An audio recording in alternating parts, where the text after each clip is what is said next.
네, 아까 선생님이 앞선 강의에서 이제 여러분 나이대는 다양한 영양소를 골고루 섭취해야 된다고 얘기했죠. 그러면 이제 우리가 하루 동안에 얼마나 많은 영양소, 얼마나 많은 열량을 섭취하고 있고, 얼마나 영양소를 다양하게 섭취하고 있는지 한번 선생님의 그 하루 섭취하는 음식물을 통해서 알아보도록 하겠습니다. 지금 현재 저녁 몇 시냐? 10시가 다 돼가고 있고요. 보통 선생님은 세 끼를 꼭 챙겨 먹어야 하는 스타일이고, 저녁에도 10시쯤이 되면 간식을 먹습니다. 그래서 평소에 즐겨 먹는 간식 중에 여름철에는 대표적으로 아이스크림 있겠죠? 네, 그래서 일단 아이스크림, 선생님 가져온 아이스크림 영양 정보 한번 살펴보도록 할까요? 어, 열량 250kcal, 그다음에 나트륨이 100mg, 탄수화물이 30g, 당류가 22g, 지방이 13g, 트랜스지방이 0g, 포화지방이 10g, 콜레스테롤이 30mg, 그리고 마지막에 글씨가 왜 안 보이냐? 단백질이 3g.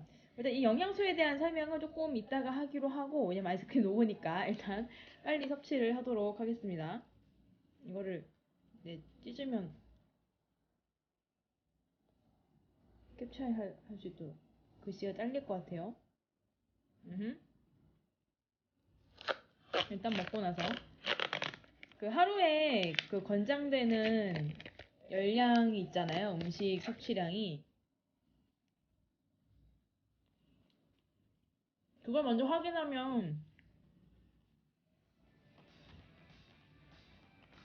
현타가 오기 때문에 일단 먹는 대로 먹고 나서 내가 권장 열량 섭취량을 초과했는지 아니면 더 먹어도 되는지 한번 확인을 해보는 게 좋겠죠. 음, 코앵크 맛이에요. 코앵크 맛.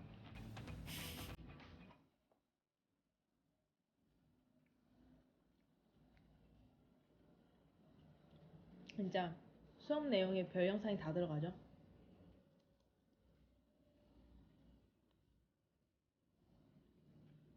음,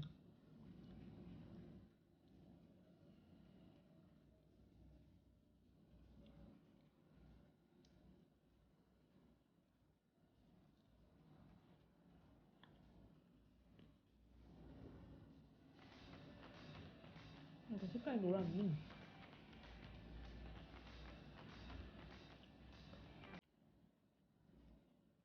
코앵크인데 코앵크인지 1도 모르겠네요.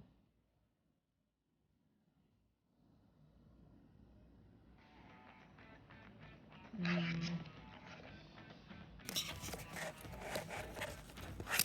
아까 그 영양 정보를 다시 담아서 확인해볼까?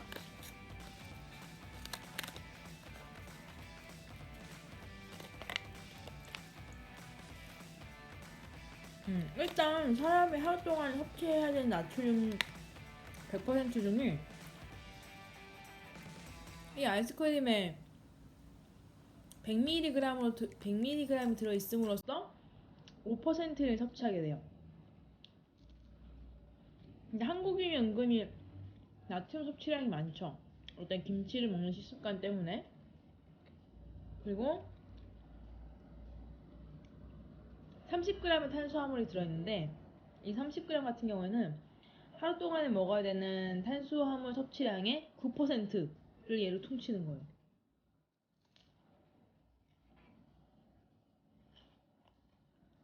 근데 아이스크림 먹으면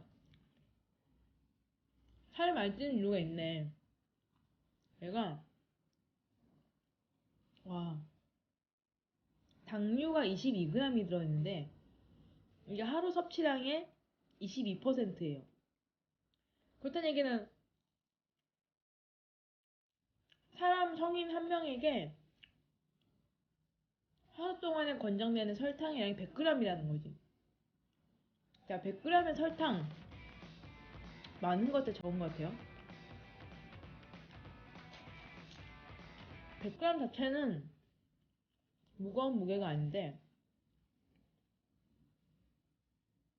설탕이 여기저기 많이 설탕 같은 당류가 많이 들어가기 때문에 음식에 혹은 간식에 그래서 우리는 어쩌면 하루 동안에 섭취해야 하는 당분의 양보다 실제로 섭취하고 있는 당분의 양이 훨씬 많을지도 모르겠어요. 그럴 가능성이 훨씬 높겠죠. 응? 갑자기 화질이 좋아졌네. 좀 빛을 가려야 되는구나. 우리 선생님이 이 아이스크림 콘 하나로 하루 동안 먹을 수 있는 당분의 20% 이상을 이미 끝내버리고 있습니다. 그 다음에 지방이 13g에 들었어요. 이 지방은 하루 동안 섭취해야 하는 지방량의 24%를 차지하고 생각보다 사람이 지방 많이 먹으면 안 되네. 더 먹어도 될 것 같은데 지방은. 오늘 저녁에 돼지고기 수육 먹었고 점심때 오늘 급식에 치킨 마요 나왔거든요. 오늘 치킨 마요도 조금 순살류기도 하고 수육도 약간 순살처럼 먹긴 했지만 지방이 없지 않아 있었겠죠? 이건 뭐 트랜스 지방 이게 몸에 안 좋은 건가? 트랜스 지방이 0g 그리고 뭐 포화지방, 불포화지방 뭐 이것도 있죠.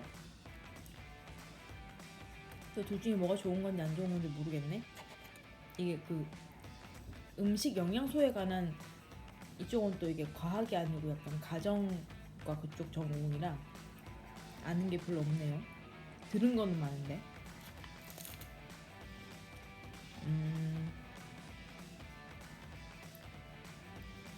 포화지방이 10g 들었는데 이게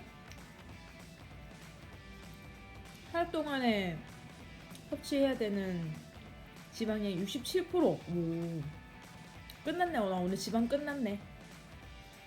근데 이게 지방, 트랜스 지방, 포화지방 다 따로따로 치는구나.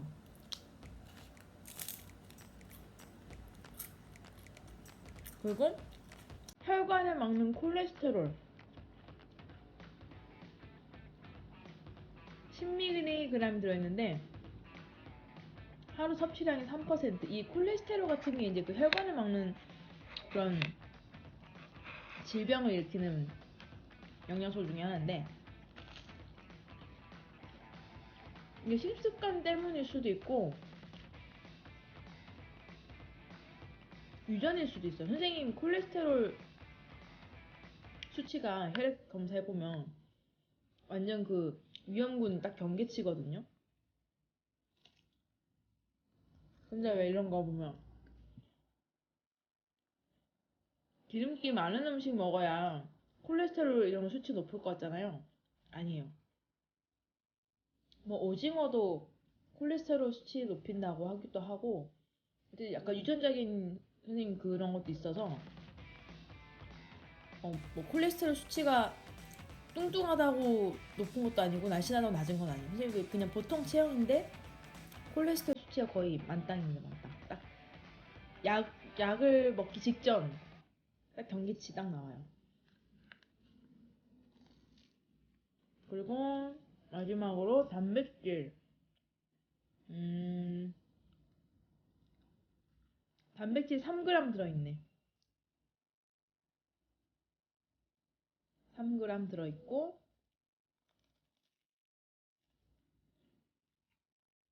하루 섭취해야 되는 단백질 양의 5%. 오늘 여러모로 단백질 충분하게 먹었네. 고기도 많이 먹고 이것도 먹었으니까.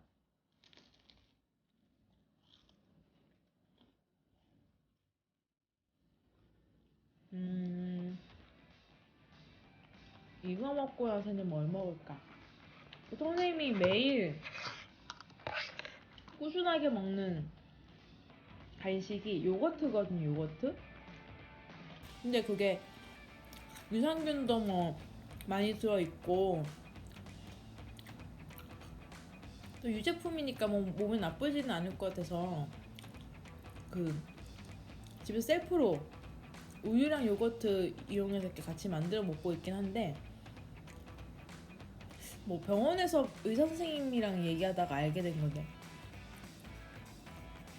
선생님한테 유산균을 먹어야 되는데 유제품은 먹으면 안 된다는 거예요. 근데 보통 유제품이 유산균이 많잖아요. 그래서 의사 선생님한테 물어봤어. 그 요거트를 매일 먹는데 그 요거트는 유제품인데 먹으면 안 되지 않느냐. 근데 거기 안에 유산균이 있으면 또 먹어도 되지 않느냐. 그럼 요거트는 먹는 게 좋은 거냐 안 먹는 게 좋은 거냐 했더니 그 의사 선생님께서 그러시더라고요.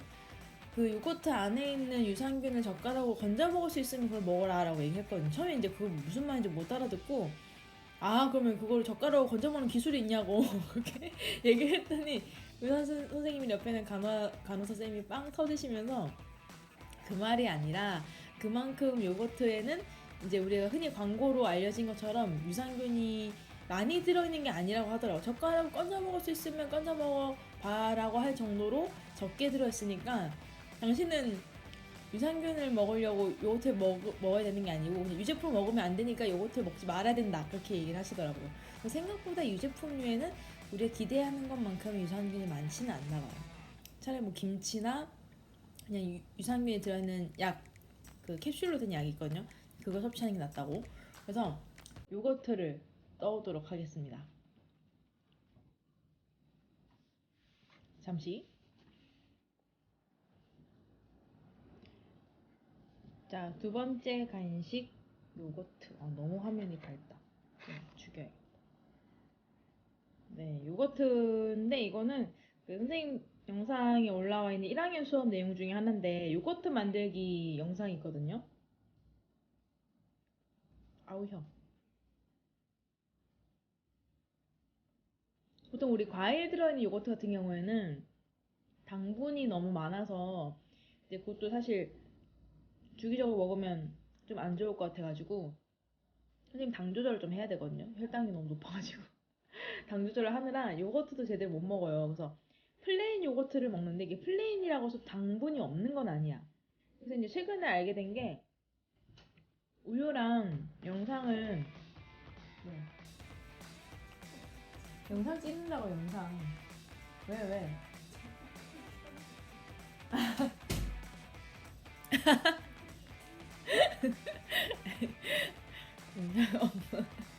엄마가 다녀가셨어요? 자꾸 불을 켜고 다닌다고. 그래서 지금 하는 게 그 요거트랑 우유를 가지고 그 요거트를 만드는 건데 이게 이제 우유에도 당이 들어있긴 하지만 어쨌든 우유를 이용해서 요거트를 만들면 일반 요거트보다는 당도 훨씬 떨어지고요. 플레인 요거트 중에 되게 신맛이 나는 게 있어요. 그래서 그 신맛도 조금 줄어들어요. 그래서 이 요거트는 좀 이번에 원래 주로 만들던 요거트가 한동안씩 못 나오는 바람에 다른 요거트를 사와서 우유랑 해서 이 발효를 시켰는데 실패했어요. 좀 너무 묽어. 그래서 일단 지금 이 먹고 있는 요거트 같은 경우에는 이 지금 일반 요거트와 우유를 혼합을 해서 만든 건데 지금 선생님이 이 컵에 따르는 게 정확하게 어느 정도 양이 되는지는 모르겠지만 만약 이거를 이제 100g 어치를 먹었을 때 이제 총 열량이 72kcal 정도 되고요. 아마 이 컵에 그래도 한 100g 따르지 않았을까 싶은데 100g이라는 가정 하에 지금 선생님은 55mg 나트륨을 먹고 있고 탄수화물 6g 어치 먹고 있고 당분을 6g을 먹고 있고 그 다음에 지방을 3.6g 트랜스 지방 0g 포화지방 2.4g 콜레스테롤 10mg 단백질 4g 칼슘 110mg 이렇게 섭취 중입니다. 근데 사실은 이걸 지금 100g이라고 해도 이거보다 확실히 적을 거예요. 왜냐면 지금 이 순수 요거트를 먹고 있는 게 아니고 요거트와 우유를 함께 발효시킨 요거트를 먹고 있는 거기 때문에 아무래도 저 들어있는 영양소의 농도라고 해야 될까요? 그 그람 수가 똑같이 100g당 이 지금 부피로 따졌을 때는 훨씬 적은 양이 들어있겠죠. 어쨌든 최대치로 쳤을 때 저 정도 되겠다고 보면 되겠습니다. 얘는 빨리 먹을게요. 자, 마지막 입가심. 또 이 요거트를 먹고 나면 입안이 텁텁하죠. 그리고 아까 저녁 때 수육 고기를 먹었더니 여러 가지 채소 양파랑 해서 먹어도 더 약간 그런 깔끔하게 입을 정화해줄 그런 게 필요해서 아까 원래 커피를 마시고 있었거든요. 근데 이 커피 같은 경우에는 그냥 그 일반 커피가 아니고 라떼인데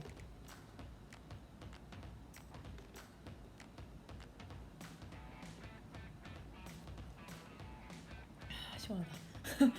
라떼인데 이게 이제 일반 라떼를 산 게 아니고 밤에 선생님이 커피 늦게 마시면 잠을 잘 못 자거든요. 카페인에 예민한 편이라서 하루에도 보통 커피를 꼭 한 잔씩만 마시는 편인데 그래서 이렇게 저녁에 커피가 땡길 때 이 커피만이 해소해주는 그런 또 깔끔함이 있어요. 기름진 거를 이렇게 정리해주는. 그래서 아예 디카페인 액상 커피를 샀고 이 디카페인 액상 커피에다가 당분이 없는 우유, 이게 이제 아몬드 우유라고 해서 당분이 없는 우유거든요. 요거 반반씩 섞으면 깔끔한 라떼 맛이 나요. 이렇게 텁텁한 우유 맛이 아니라 얘가 좀 짭조름한, 약간 닝닝하고 짭조름한 맛이라고 해야 되는데 이 아몬드 우유 같은 경우 약간 그런 맛이 나고 그리고 이제 커피 맛은 나지만 카페인이 없는. 그래서 요거를 반반씩 딱 섞어서 먹으면 딱히 뭐 잠자는데 크게 지장도 없고 그래요. 그래서 이 커피에는 어떤 것이 함유되어 있나 한번 확인을 해볼게요. 커피에는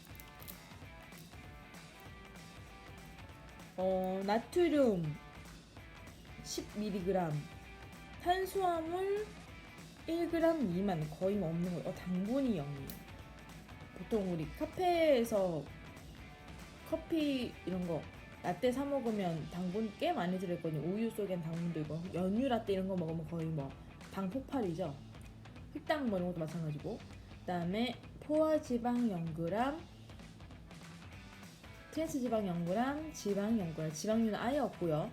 탄수화물도 거의 없고 나트륨은 조금에 당분 아예 없고 그리고 콜레스테롤 0mg 그리고 단백질 0mg. 그래서 얘는 거의 뭐 카페인, 커피 성분에 뭐 나트륨 살짝, 탄수화물 살짝으로 구성되어 있는 물질이라서 얘는 거의 뭐 더 안 해도 될 것 같은데 0인 것 같은데 이거. 그 다음에 같이 섞었던 이 우유의 성분을 확인을 해보면 일반 우유랑은 조금 다른데 너무 밝다. 어느 쪽을 읽어야 되냐? 잘 안 보여서 1회 섭취량이 작은 쪽이구나. 1회 섭취 이쪽 거 보면 이게 이제 1회 섭취량이기 때문에 이거는 1회 섭취량을 보면 나트륨이 1회 섭취량을 마셨을 때 125mg 6%, 탄수화물 3g 1%, 당류 0.2g 그래서 거의 0%, 뭐 0.2% 0.2g 들어있으니까 0.2%라고 해도 되겠죠. 왜냐면 당분은 100g 먹었을 때가 100%니까. 그 다음에 지방이 2.1g 들어있어서 4%, 트랜스지방 제로, 포화지방 제로, 콜레스테롤 제로, 단백질 1.2g에서 2%, 칼슘이 230mg 들어있어서 하루 섭취량의 33%. 오늘 뭐 이걸로 퉁치는 걸로. 아침에 치즈도 한 조각 먹었으니까. 약간 이거 뭐야, 요거트도 먹었으니까 오늘 칼슘 채웠네. 뼈 건강 화이팅. 그 다음에 마그네슘 13mg 들어있으니까 전체 하루 섭취량의 4%. 비타민 아니죠, 바이타민 맞습니다. 바이타민 E 9.8mg 들어있어서 하루 섭취량의 89인가? 거꾸로 보여가지고 89% 섭취. 이것도 뭐 바이타민 E는 이걸로 해결했네. 그래서 여기는 지금 보면 일반 우유보다 이렇게 특히 당류가 굉장히 낮은 거를 확인해 볼 수 있거든요. 일반 우유 지금 보여주고 싶은데 일반 우유 잠깐만 한번 갖고 와볼게요. 엄마가 나한테 너무 관심이 많아가지고 자꾸 주방에서 뭘 가져가냐고 이렇게 자꾸 물어보시네. 영상 찍는다고 했더니 무슨 영상을 찍냐고 자꾸. 수업 영상 찍는다니까. 일반 우유를 또 가져왔어요. 일반 우유는 나트륨이 50mg, 탄수화물 4.6, 당류 이거 당이 훨씬 높기는 하죠. 훨씬까지는 아니지만 어쨌든 얘는 거의 없었는데 4.6g이 들어있네. 지방도 좀 있고 포화지방이 2.5mg, 2.5g, 콜레스테롤 조금 있고 단백질 좀 있고 칼슘이 100mg 들어있네요. 그래서 요거 아몬드를 한번 같이 확인해 볼래요? 이렇게. 그래서 오른쪽 요게 일반 우유, 요것이 아몬드 우유라서 원래 아몬드 우유도 타입이 두 가지인데 아예 당분 무당 버전을 샀어요. 그래서 보면 약간의 똑같은 우유지만 성분의 차이가 있고 맛의 차이도 조금 있습니다. 우유도 이게 이제 일반 우유냐 뭐 저지방 우유냐 뭐 그런 또 종류가 있거든요. 그것도 우유도 마셔보면 미세하게 맛이 달라요. 그래서 혹시 이런 것도 관심 있는 친구들은 이 성분을 확인해보고 우유 같은 거 선택하는 게 좋을 것 같습니다. 그래서 일단 오늘 먹을 야식은 다 먹었고 이제 한번 더 해볼게요. 오늘 점심 때 먹은 열량을 그냥 아침과 저녁에 똑같이 먹었다고 하고 그거의 새끼와 사실 점심 때 커피 한 잔 마셨지만 그 커피는 지금 영양 정보를 알 수 없지만 그래도 뭐 사실 이거랑 거의 비슷하지 않을까 싶어서 그거 커피는 무효 안 마신 걸로. 그다음 또 오늘 간식을 먹었나? 아 초코파이 하나 먹었는데 그 인절미맛 초코파이 아까 초저녁에 또 잠깐 하나 먹었거든요. 그거 영양 정보 찾을 수 있으려나 모르겠네. 한번 인터넷 통해 찾아보고 오늘 먹은 전체 열량과 영양 정보 성분 한번 확인해 보도록 하겠습니다. 네, 그래서 오늘까지 먹은 거 한번 계산해 봤는데 별로 그닥 의미가 없었던 활동이었 같습니다. 왜냐면 방금 저녁에 간식으로 먹었던 아이스크림이랑 그다음에 커피에 우유 섞은 거랑 요거트 만든 거 뭐 이런 것들은 지금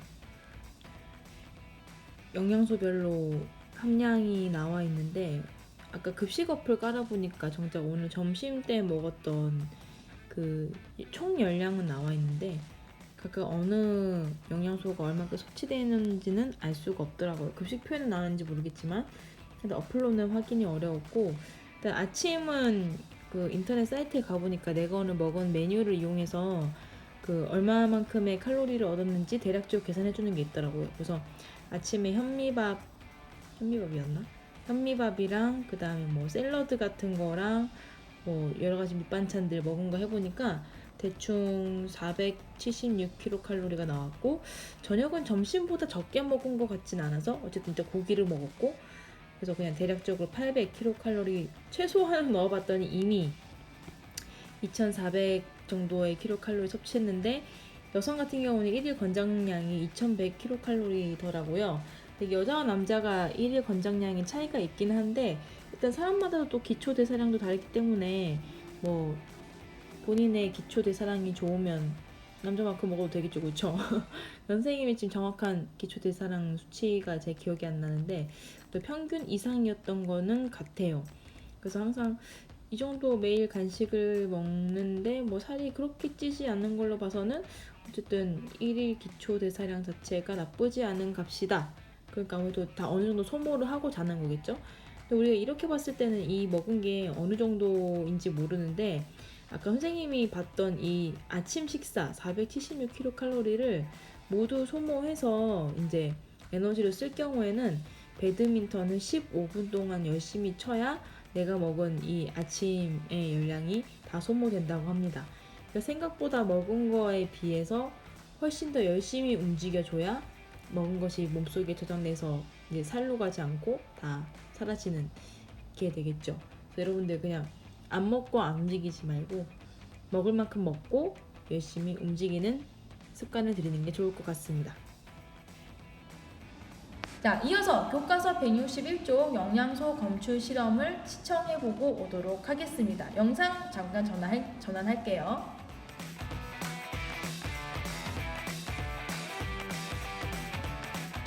자, 어떤가요? 아까 앞에서 봤던 영양소를 진짜 들어있는지 들어있지 않는지 확인해보는 영양소 검출 반응 실험 잘 보고 오셨나요? 그러면 한번 답을 확인해 보도록 하겠습니다. 교과서 탐구활동 답 한번 같이 채워볼게요. 자, 지금 6개의 홈에 한 줄은 증류수, 한 줄은 미지의 용액, 어떤 영양소가 들어있는지 모르는 용액을 같이 두고 똑같이 영양소를 검출해내는 용액을 넣었을 때 반응을 보는 거예요. 그래서 반응이 생긴 쪽에 영양소가 뭔가 있고 없고가 구별이 되겠죠. 증류수가 있으나 그 다음에 영양소가 있으나 반응이 색깔이 달라지지 않았다는 얘기는 그 영양소가 없다는 것을 의미하기 때문에 우리가 지금 윗줄과 아랫줄의 색깔이 다른 것이 바로 그 영양소가 검출됐구나 라는 신호로 보면 될 것 같아요. 그럼 이제 세로로 한 줄, 그 다음에 가운데 줄, 가장 오른쪽 줄을 보면 왼쪽 줄은 윗칸과 아랫칸이 색깔이 다르죠. 영양소가 검출이 됐다는 의미고, 가운데 줄 지금 위에 2개를 보면 둘 다 파란색이기 때문에 증류수나 영양소가 지금 있었던 미지의 용액이나 색깔이 변화가 없다는 거는 그 영양소가 없다는 얘기겠고, 세 번째 줄도 마찬가지죠. 증류수나 그 미지의 용액이 색깔이 똑같다는 얘기는 결국엔 그 영양소가 검출되지 않았다는 거기 때문에 지금 이 2개의 영양소는 검출되지 않은 것이고 가장 왼쪽에 있는 이 영양소가 검출됐다고 보는 것이 맞네요. 가장 왼쪽에 어떤 영양소가 있었을까요? 가장 왼쪽에 어떤 용액을 넣었는지 먼저 확인을 해봐야 되겠죠. 가장 왼쪽에 넣었던 용액을 먼저 확인을 해보면 왼쪽에는 아이오딘이나 칼륨 용액을 넣었던 2개의 액체였고요. 홈이었고, 두 번째 줄에는 뷰렛이라는 용액을 넣었어요. 세 번째는 수단슬이라는 용액을 넣었습니다. 먼저 색깔 확인해 볼게요. 위에는 건 이제 노란 색깔이에요. 갈색. 좀 밝은 갈색이죠. 그렇죠? 갈색이고 아래쪽에는 아이오딘이나 칼륨 용액에 의해서 청람색으로 색깔이 변했네요. 미지용에서 변한 거죠. 이게 원래 증류수에 넣은 거면 반응을 하지 않은 온전한 이 검출 용액의 색깔이고, 밑에 있는 이 줄의 색깔이 영양소에 의해서 반응을 했으면 색깔이 변했겠고 안 했으면 색깔이 변하지 않았겠죠.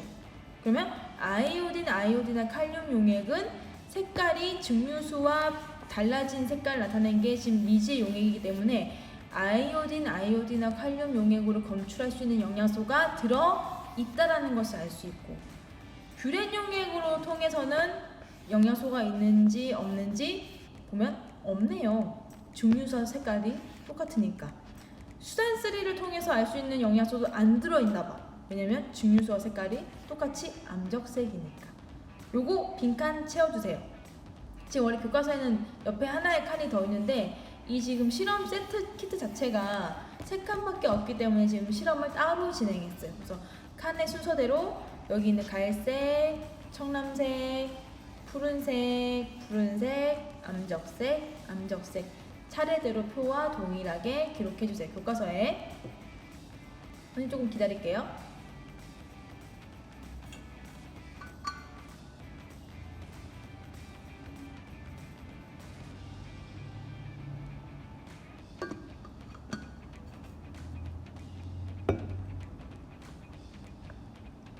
자, 다 채웠나요?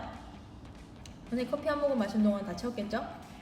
넘어가 볼게요. 일단 마지막 용액이 하나 더 남았죠. 마지막 용액이 바로 뭐였냐면 지금 증류수일 때는 푸른 빛깔을 띠고 있는데 이 미지의 용액에서는 누리끼리한 색깔을 띠고 있네요. 어떤 용액이었죠? 네, 베네딕트라는 용액이었어요. 베네딕트라는 용액이 아직 지금 뭐를 검출하는 지시약인지 모르겠지만 원래의 색깔은 연한 푸른색인데 지금 이 미지의 용액, 다시 해서 어떤 영양소를 지금 만난 색깔이 황적색으로 변했네요. 황적색. 노랗지도 않고 붉지도 않은 이 누리끼리한 색깔 황적색으로 할게요. 그래서 여러분들 교과서에 있는 마지막 칸 베네딕트 용액 반응에다가 푸른색과 황적색 차례대로 써주시면 되겠네요. 자, 지금 이게 4개의 용액으로 확인한 미지의 용액의 실험인데 이게 지금 칸이 나눠져 있다 보니까 지금 뭐가 어디서 반응인지 잘 모르겠죠.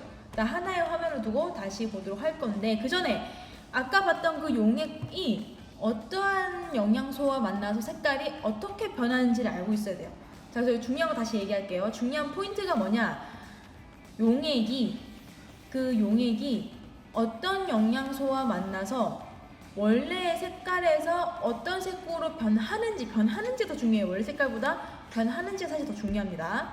그리고 어떠한 용액이 어떤 영양소를 만나서 색깔이 어떻게 변하는지 요거 잘 기억해 두시고요. 또 포인트가 하나 있어요. 다른 애들은 그냥 시약을 넣기만 하면 돼. 특이하게 열을 가해줘야 되는 지시약이 하나 있었습니다.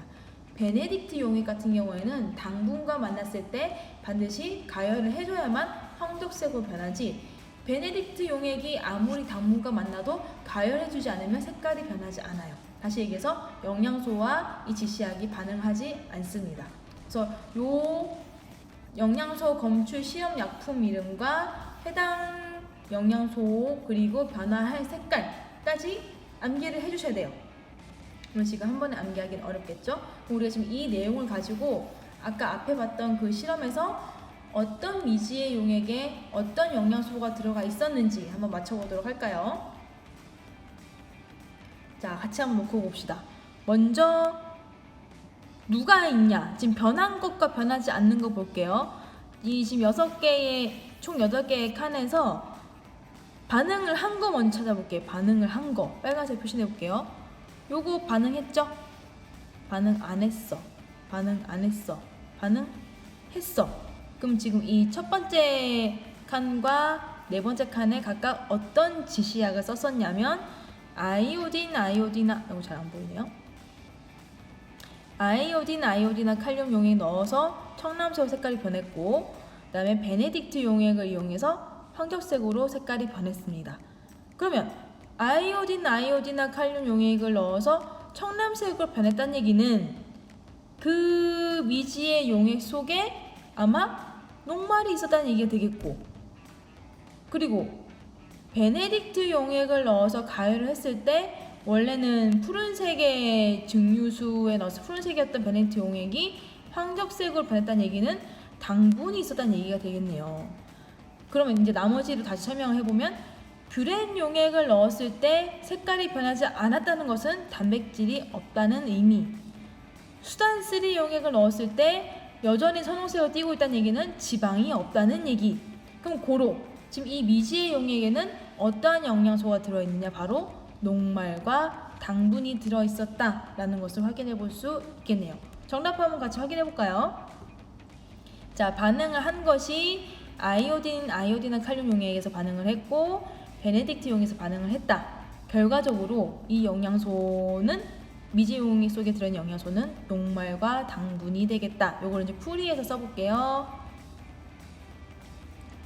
자, 아이오딘 줄여서 쓸게요. 아이오딘은 칼륨 용액인데 아이오딘 반응으로 녹말이 있음을 확인했고 베네딕트 용액의 반응으로 당분이 들어있음을 알 수 있다. 이거 교과서 탐구하기에 써주세요. 정답 2번 문제 있죠? 1번이 표였고 2번이 질문입니다. 미지의 용액 속에 어떻게 누가 들어있는지 알았느냐? 어떻게? 이 지시약 아이오딘과 칼륨 용액과 베네딕트 용액을 이용해서 어떻게 알았냐? 색깔이 변했다. 그럼 고루 누가 들어있었냐? 아이오딘과 칼륨 용액으로 이용해서 확인하는 녹말이라는 영양소와 베네딕트 용액을 이용해서 확인하는 당분이라는 영양소가 이 미지 용액에 함께 섞여 있었다. 그래서 이 녹말은 아까 우리 6대 영양소 중에 탄수화물 쪽에 이제 해당하는 거겠고요. 단백질, 지방은 검출되지 않았네요. 다 썼나요? 자, 여기까지가 지금 영양소 검출 실험이었고요. 다음에서 이제 또 다른 더 심화된 내용으로 찾아보도록 하겠습니다. 오늘 수업은 여기까지 하겠습니다. 감사합니다.